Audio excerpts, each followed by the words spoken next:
Hi friends, ಇವತ್ತಿನ ಅದ್ಭುತ ವಿಡಿಯೋಗೆ ನಿಮ್ಮೆಲ್ಲರಿಗೂ ಆತ್ಮೀಯ ಸ್ವಾಗತ. ಹಿಂದೆ ಒಂದು ಊರಿನಲ್ಲಿ ಒಬ್ಬ ರೈತ ತನ್ನ ಹೆಂಡತಿಯೊಂದಿಗೆ ವಾಸ ಮಾಡುತ್ತಿದ್ದನು. ಆ ರೈತನ ಆರ್ಥಿಕ ಪರಿಸ್ಥಿತಿ ಅಷ್ಟೊಂದು ಚೆನ್ನಾಗಿರಲಿಲ್ಲ.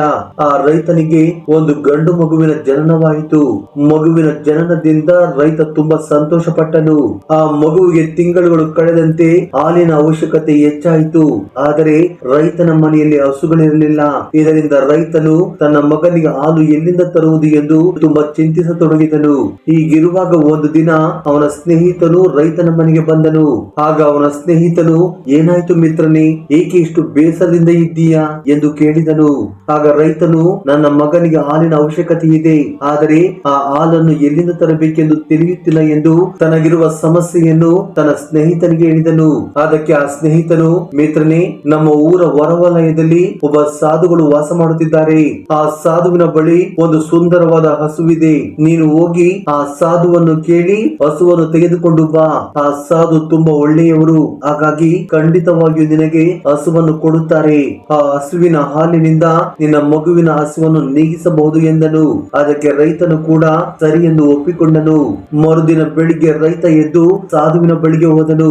ಮೊದಲು ಸಾಧುವಿಗೆ ನಮಸ್ಕರಿಸಿ, ಸ್ವಾಮಿ, ನಾನು ಈ ಊರಿನಲ್ಲಿ ಇರುತ್ತೇನೆ. ನನಗೊಂದು ಮಗು ಹುಟ್ಟಿದೆ, ಆದರೆ ನನ್ನ ಮಗುವಿಗೆ ಹಾಲು ಸಾಲುತ್ತಿಲ್ಲ. ಅದಕ್ಕೆ ನಿಮ್ಮ ಹಸುವನ್ನು ಕೇಳಲು ಬಂದಿದ್ದೇನೆ. ನನ್ನ ಮಗನಿಗೆ ಹಾಲಿನ ಅವಶ್ಯಕತೆ ಬಹಳ ಇದೆ. ನೀವು ದಯವಿಟ್ಟು ನನಗೊಂದು ಹಸುವನ್ನು ಕೊಡಿಸಿ. ಆ ಹಸುವನ್ನು ಮನೆಗೆ ಕರೆದೊಯ್ದು ನನ್ನ ಮಗನ ಹಸಿವನ್ನು ತೀರಿಸುತ್ತೇನೆ. ನನ್ನ ಬಳಿ ಇರುವಷ್ಟು ಹಣವನ್ನು ನಿಮಗೆ ಕೊಡುತ್ತೇನೆ. ದಯವಿಟ್ಟು ಈ ಹಸುವನ್ನು ನನಗೆ ಕೊಡಿ ಎಂದು ಕೇಳಿಕೊಂಡನು. ಆಗ ಸಾಧು ನಗುತ್ತಾ, ಮಗು, ನನಗೆ ಹಣವೇನು ಬೇಡ. ನಿನ್ನ ಮಗನಿಗಾಗಿ ನಾನು ಹಸುವನ್ನು ಕೊಡುತ್ತೇನೆ. ನನಗೆ ನೀನು ಹಣವನ್ನು ಕೊಡುವ ಅವಶ್ಯಕತೆ ಇಲ್ಲ. ನಾನೊಬ್ಬ ಸಾಧುಗಳಿಗೆ ಹಣದ ಅವಶ್ಯಕತೆ ಇರುವುದಿಲ್ಲ. ಆದರೆ ಹಸುವನ್ನು ಕರೆದುಕೊಂಡು ಹೋಗಬೇಕಾದರೆ 3 ಷರತ್ತುಗಳಿವೆ.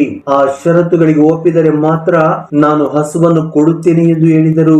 ಆಯ್ತು ಗುರುಗಳೇ, ಆ ಷರತ್ತುಗಳು ಏನು ಎಂದು ಹೇಳಿ ಎಂದು ರೈತ ಕೇಳಿದಾಗ ಸಾಧು ಈ ರೀತಿಯಾಗಿ ಹೇಳಿದರು. ಮೊದಲನೆಯದು, ನೀನು ಹಸುವನ್ನು ಕರೆದುಕೊಂಡು ಹೋದ ನಂತರ ಹಸು ಇರಲು ಒಂದು ಒಳ್ಳೆಯ ಚಿಕ್ಕ ಸ್ಥಳವನ್ನು ಏರ್ಪಾಟು ಮಾಡು. ಹಸುವಿಗೆ ಒಳ್ಳೆಯ ನೀರು ಮತ್ತು ಮೇವನ್ನು ನೀಡಬೇಕು. ಗೋಮಾತೆ ಯಾವ ಮನೆಯಲ್ಲಿ ಕಾಲಿಡುತ್ತಾಳೋ ಆ ಮನೆಯಲ್ಲಿ ದನಕ್ಕೆ ಯಾವುದೇ ತೊಂದರೆಗಳು ಬರುವುದಿಲ್ಲ. ಗೋಮಾತೆ ಯಾವ ಮನೆಯಲ್ಲಿ ಇರುತ್ತಾಳೋ ಆ ಮನೆಯಲ್ಲಿ ವೃದ್ಧಿ ಸಿದ್ಧಿಗೆ ಅಧಿದೇವತೆಯಾದ ಶ್ರೀ ಗಣೇಶ ಮತ್ತು ಲಕ್ಷ್ಮೀ ದೇವಿ ನೆಲೆಸಿರುತ್ತಾರೆ. ಒಟ್ಟಾರೆ ಈ ಗೋಮಾತೆಯಿಂದ ನಿನ್ನ ಮನೆಯಲ್ಲಿ ಸಂಪತ್ತು ವೃದ್ಧಿಯಾಗುತ್ತದೆ. ಆದರೆ ಮರೆಯದೆ ಗೋವಿಗೆ ಆಹಾರವನ್ನು ನೀಡು. ಹೀಗೆ ಮಾಡುವುದರಿಂದ ನಿನಗೆ ಎಂದಿಗೂ ಹಣದ ಕೊರತೆ ಬರುವುದಿಲ್ಲ ಮತ್ತು ದೌರ್ಭಾಗ್ಯವೆಲ್ಲವೂ ತೊಲಗಿ ಸೌಭಾಗ್ಯ ಬರುತ್ತದೆ. ಆದರೆ ನೆನಪಿನಲ್ಲಿ, ಈ ಹಸು ಹಾಲು ನೀಡುತ್ತದೆ, ಆದರೆ ಶಾಶ್ವತವಾಗಿ ಅಲ್ಲ. ವಯಸ್ಸಾದ ಮೇಲೆ ಹಾಲು ಕೊಡುವುದನ್ನು ನಿಲ್ಲಿಸಬಹುದು. ಆ ಸಮಯದಲ್ಲಿಯೂ ನೀನು ಈ ಹಸುವನ್ನು ಪ್ರೀತಿಯಿಂದ ನೋಡಿಕೊಳ್ಳಬೇಕು. ಅಪ್ಪಿತಪ್ಪಿಯೂ ಹಸುವನ್ನು ಎಲ್ಲಾದರೂ ಬಿಟ್ಟು ಬರುವ ಪ್ರಯತ್ನ ಮಾಡಿದರೆ ನಿನಗೆ ಕೇಡು ಸಂಭವಿಸುತ್ತದೆ. ಈ ಷರತ್ತುಗಳನ್ನು ಮನಸ್ಸಿನಲ್ಲಿಟ್ಟುಕೊಂಡು ಹಸುವನ್ನು ಕರೆದುಕೊಂಡು ಹೋಗು ಎಂದರು. ರೈತನು ಆ ಷರತ್ತುಗಳಿಗೆ ಒಪ್ಪಿಕೊಂಡು ಹಸುವನ್ನು ಮನೆಗೆ ಕರೆತರುತ್ತಾನೆ. ರೈತ ಸಂತೋಷದಿಂದ ಹಸುವಿನ ಹಾಲನ್ನು ತನ್ನ ಮಗನಿಗಾಗಿ ಬಳಸುತ್ತಿದ್ದನು. ಹೀಗೆ ಪ್ರತಿದಿನ ಹಸುವಿಗೆ ಒಳ್ಳೆಯ ಆಹಾರವನ್ನು ನೀಡುತ್ತಿದ್ದನು. ಹಸುವಿಗೆ ಒಂದು ಒಳ್ಳೆಯ ಸ್ಥಳವನ್ನು ನಿರ್ಮಿಸಿ ಅದನ್ನು ಚೆನ್ನಾಗಿ ನೋಡಿಕೊಳ್ಳುತ್ತಿದ್ದನು. ರೈತ ಹಸುವನ್ನು ಮನೆಗೆ ತಂದ ದಿನದಿಂದಲೇ ಅವನಿಗೆ ಒಳ್ಳೆ ದಿನಗಳು ಪ್ರಾರಂಭವಾದವು. ನೋಡುತ್ತಿದ್ದಂತೆ ರೈತ ಊರಿನ ಶ್ರೀಮಂತರಲ್ಲಿ ಒಬ್ಬನಾಗಿ ಬದಲಾದನು. ಒಳ್ಳೆಯ ಮನೆಯನ್ನು ಕಟ್ಟಿಸಿದನು. ಜಮೀನು ಮತ್ತು ಬಂಗಾರವನ್ನು ಖರೀದಿ ಮಾಡಿದನು. ತಾನು ಕೆಲಸದ ಮೇಲೆ ಹೊರಗೆ ಹೋದಾಗಲೆಲ್ಲ ತನ್ನ ಹೆಂಡತಿಗೆ ಹಸುವನ್ನು ಚೆನ್ನಾಗಿ ನೋಡಿಕೊಳ್ಳಲು ಹೇಳುತ್ತಿದ್ದನು. ಹೀಗಿರುವಾಗ ಒಂದು ದಿನ ಹಸು ಹಾಲು ನೀಡುವುದನ್ನು ನಿಲ್ಲಿಸಿತು. ರೈತ ಇಂದು ನೀಡದಿದ್ದರೆ ನಾಳೆ ನೀಡಬಹುದು ಎಂದುಕೊಂಡನು. ಆದರೆ 2 ತಿಂಗಳು ಕಳೆದರೂ ಹಸು ಹಾಲು ಕೊಡಲಿಲ್ಲ. ಈಗ ರೈತನ ಮಗನು ದೊಡ್ಡವನಾಗಿದ್ದನು. ಹಸು ಹಾಲು ಕೊಡುವುದನ್ನು ನಿಲ್ಲಿಸಿದ ಕಾರಣ ರೈತ ನಿಧಾನವಾಗಿ ಹಸುವನ್ನು ಕಡೆಗಣಿಸಲು ಪ್ರಾರಂಭಿಸಿದನು. ಆಹಾರವನ್ನು ನೀಡುತ್ತಿರಲಿಲ್ಲ. ಹಸುವಿನ ಹತ್ತಿರವೂ ಹೋಗುತ್ತಿರಲಿಲ್ಲ. ಒಂದು ದಿನ ರೈತ, ಈ ಹಸುವಿನಿಂದ ಯಾವ ಉಪಯೋಗವೂ ಇಲ್ಲ, ಇದಕ್ಕೆ ಹಾಕುವ ಊಟ ಕೂಡ ದಂಡ ಎಂದು ಯೋಚಿಸಿ ಹಸುವನ್ನು ಕಾಡಿಗೆ ಕರೆದುಕೊಂಡು ಹೋಗಿ ಅಲ್ಲಿಯೇ ಬಿಟ್ಟು ಮನೆಗೆ ಬಂದನು. ರೈತ ಮನೆಗೆ ಬರುವಷ್ಟರಲ್ಲಿ ಅವನ ಮಗನಿಗೆ ಅಕಸ್ಮಾತ್ ಆಗಿ ಅನಾರೋಗ್ಯ ಉಂಟಾಯಿತು. ರೈತ ವೈದ್ಯರನ್ನು ಕರೆಸಿದನು. ನನ್ನ ಮಗನಿಗಾಗಿ ಎಷ್ಟು ಹಣವನ್ನಾದರೂ ಖರ್ಚು ಮಾಡುತ್ತೇನೆ, ಹೇಗಾದ್ರೂ ಮಾಡಿ ನನ್ನ ಮಗನನ್ನು ಉಳಿಸಿ ಎಂದು ಬೇಡಿಕೊಂಡನು. ಆದರೆ ಮಗನ ಕಾಯಿಲೆ ದಿನೇ ದಿನೇ ಹೆಚ್ಚಾಯಿತು. ಅನೇಕ ವೈದ್ಯರನ್ನು ಕಂಡನು. ಅಪಾರ ಹಣವನ್ನು ಖರ್ಚು ಮಾಡಿದನು. ಕೊನೆಗೆ ಹಣವೆಲ್ಲ ಖಾಲಿ ಆಯಿತು. ಮನೆ, ಜಮೀನು, ಬಂಗಾರ ಎಲ್ಲವನ್ನೂ ಮಾರಿ ಮತ್ತೆ ಬಡವನಾದನು. ಆದರೂ ಮಗನ ಕಾಯಿಲೆ ಗುಣವಾಗಲಿಲ್ಲ. ಆಗ ರೈತನಿಗೆ ಸಾಧು ಹೇಳಿದ ಮಾತು ನೆನಪಾಯಿತು. ಹಸುವನ್ನು ಬಿಟ್ಟರೆ ಕೇಡು ಸಂಭವಿಸುತ್ತದೆ ಎಂದು ಸಾಧುಗಳು ಹೇಳಿದ್ದರು. ಅಯ್ಯೋ, ಆ ತಪ್ಪಿನಿಂದಲೇ ನನ್ನ ಮಗನಿಗೆ ಈ ಸ್ಥಿತಿ ಬಂತು ಎಂದು ಅರಿತುಕೊಂಡು ತಕ್ಷಣ ಹಸುವನ್ನು ಹುಡುಕುತ್ತಾ ಕಾಡಿಗೆ ಹೋದನು. ಗೋಮಾತೆಯನ್ನು ಕಂಡು ಅದರ ಕಾಲಿಗೆ ಬಿದ್ದು ಕ್ಷಮೆ ಯಾಚಿಸಿದನು. ಆಗ ಗೋವು ಮಾನವನ ಭಾಷೆಯಲ್ಲಿ ಮಾತನಾಡುತ್ತಾ, ನೀನು ಎದುರಿಗಿರುವವರಿಗೆ ಏನನ್ನು ನೀಡುತ್ತೀಯೋ ಅದೇ ನಿನಗೆ ಹಿಂತಿರುಗಿ ಬರುತ್ತದೆ ಎಂದಿತು. ರೈತ ಆಶ್ಚರ್ಯಚಕಿತನಾಗಿ ಕ್ಷಮೆ ಕೋರಿದನು. ಆಗ ಗೋಮಾತೆ 2 ಹಿತವಚನಗಳನ್ನು ಹೇಳಿತು. ಮೊದಲನೆಯದು, ಯಾರಿಂದಲಾದರೂ ನೀನು ಉಪಕಾರ ಪಡೆದಿದ್ದರೆ ಅಂತ ವ್ಯಕ್ತಿಗಳಿಗೆ ಮತ್ತು ಮಿತ್ರರಿಗೆ ಎಂದಿಗೂ ದ್ರೋಹ ಮಾಡಬಾರದು. ನಂಬಿಕೆ ದ್ರೋಹ ಮಾಡಿದವರಿಗೆ ಎಂದಿಗೂ ಒಳ್ಳೆಯದಾಗುವುದಿಲ್ಲ. ಎರಡನೆಯದು, ಹಣದ ಮೇಲೆ ಅತಿಯಾದ ಆಸೆ, ವ್ಯಾಮೋಹ ಇಟ್ಟುಕೊಳ್ಳಬಾರದು. ಹಣದ ಮೇಲಿನ ಪ್ರೀತಿ ಹೆಚ್ಚಾದರೆ ಮನುಷ್ಯರ ಮೇಲಿನ ಪ್ರೀತಿ ಕಡಿಮೆಯಾಗುತ್ತದೆ. ಮೂಕ ಪ್ರಾಣಿಗಳನ್ನು ಹಿಂಸಿಸಬಾರದು. ಆಗ ರೈತ ಗೋಮಾತೆಯನ್ನು ಮನೆಗೆ ಕರೆತಂದು ಪ್ರೀತಿಯಿಂದ ಸೇವೆ ಮಾಡಿದನು. ಆಗ ಅವನ ಮಗನು ಸಹ ಆರೋಗ್ಯವಂತನಾದನು ಮತ್ತು ರೈತನು ಮತ್ತೆ ಶ್ರೀಮಂತನಾದನು. ಫ್ರೆಂಡ್ಸ್, ಮುಕ್ಕೋಟಿ ಏಕಾದಶಿಯ ದಿನ ಅಥವಾ ಅದಕ್ಕೂ ಮೊದಲು ನಿಮಗೆ ಹಸು ಕಂಡರೆ ತಪ್ಪದೆ ಈ ಪರಿಹಾರ ಮಾಡಿ. ಆಗ ನಿಮ್ಮ ಆರ್ಥಿಕ ಕಷ್ಟಗಳು ದೂರವಾಗುತ್ತವೆ. ನಂಬರ್ 1, ಹೀರೆಕಾಯಿ.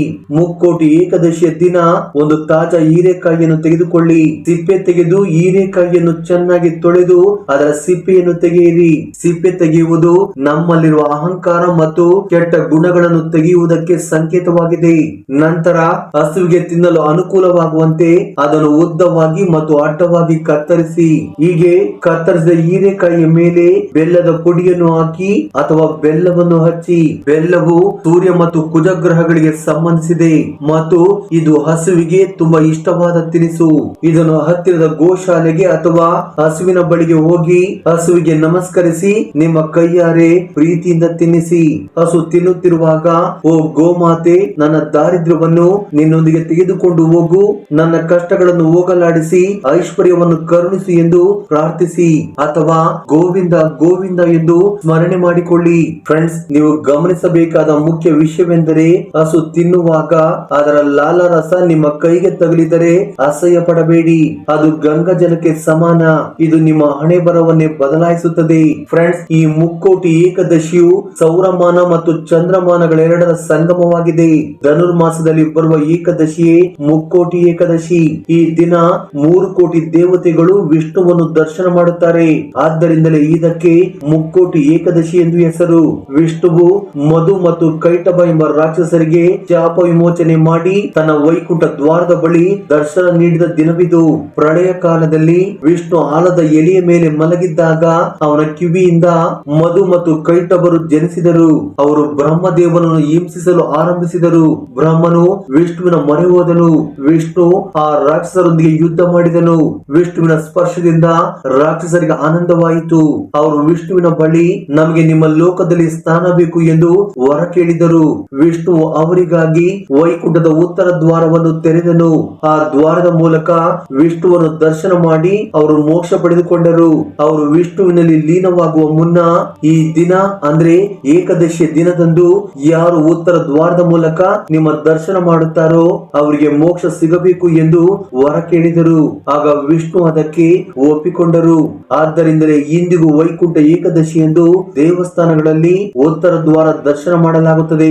ಫ್ರೆಂಡ್ಸ್, ಈ ವಿಡಿಯೋ ಬಗ್ಗೆ ನಿಮ್ಮ ಅನಿಸಿಕೆ ಅಭಿಪ್ರಾಯಗಳನ್ನು ಕಮೆಂಟ್ ಬಾಕ್ಸ್ ಅಲ್ಲಿ ಕಮೆಂಟ್ ಮಾಡಿ. ಹಾಗೆ ಈ ವಿಡಿಯೋ ನಿಮಗೆ ಇಷ್ಟವಾಗಿದ್ದರೆ ದಯವಿಟ್ಟು ಲೈಕ್ ಮಾಡಿ, ನಮ್ಮ ಚಾನಲ್ ಅನ್ನು ಸಬ್ಸ್ಕ್ರೈಬ್ ಮಾಡಿಕೊಳ್ಳಿ. ಹಾಗೆ ಕಮೆಂಟ್ ಬಾಕ್ಸ್ ಅಲ್ಲಿ ಜೈ ಶ್ರೀ ಕೃಷ್ಣ ವಾಸುದೇವ ಎಂದು ಕಮೆಂಟ್ ಮಾಡೋ ಮೂಲಕ ನಿಮ್ಮ ನಮನಗಳನ್ನು ತಿಳಿಸಿ. ಧನ್ಯವಾದಗಳು.